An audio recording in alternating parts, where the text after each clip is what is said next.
Hey everyone, it's JC with the Handy Millennial. On today's episode, I just wanted to cover some different tool options that you can use for cutting projects.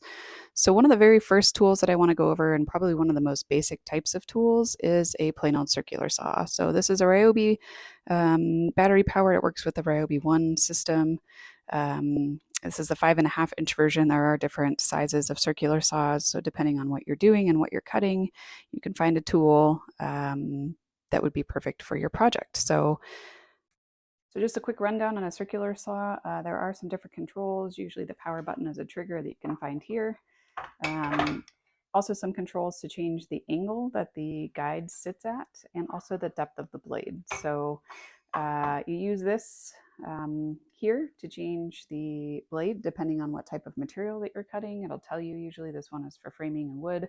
It also has a different number of teeth if you're cutting kind of a more bulky material like plywood or OSB, or if you're using some of the compressed kind of cabinet material, find one with more teeth because that will give you more control over the material. So the tool to change the blade is usually somewhere inside of it, so just look for that.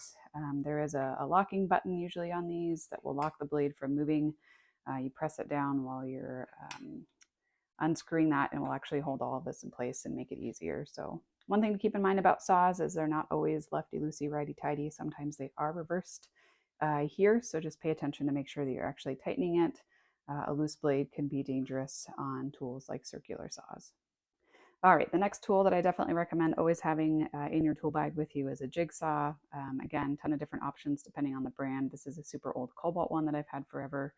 Refuse to throw it away or get rid of it because it has this cool feature. We can actually extend the head and make it a straight line, which is really handy and useful. So they do make different blades, usually sold in packages or individually depending on what you're cutting. So you can see here some basic wood, basic metal, smaller, thinner blade for scroll cuts, larger tooth ones for other types of wood. And also this one came with one for laminate flooring, which has been really handy. So to get the blade in and out, you just kind of twist this mechanism, slide the blade in, make sure it locks into place before you operate it. Otherwise, it could wiggle loose and either mess up your material or you could get hurt. So obviously want to avoid that. Last but not least is my newest favorite tool. It's a multi-tool. Right now I have it set up to cut wood. Again, they sell different blade types depending on what it is that you're cutting. So this one is pretty torn up because it's been with me all summer while I've been working on a project. It'll tell you the type of material it cuts, usually somewhere on the blade, but this wore off. Great tool. You change the blade here by unscrewing it with an Allen wrench, and can adjust the speed as well. So awesome tool. Good luck.